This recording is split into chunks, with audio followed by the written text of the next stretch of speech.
ট্রেনের যাত্রাপথে এমন জীবনযাপন দেখে ভিতরে আমার কড়া নাড়া দিল।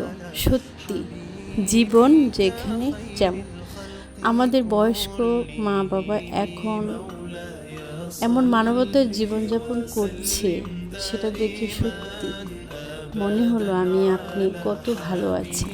ইট পাথরের ঘরে শুয়েও মনের শান্তিতে নানা ভয়ে যেখানে আমাদের ঘুম আসে না, সেখানে তারা রাস্তায় খুঁড়ের ঘরে কিভাবে নির্ভয়ে ঘুম আসে। আমার মনে হয় তাদের ভালো ঘুম হয়।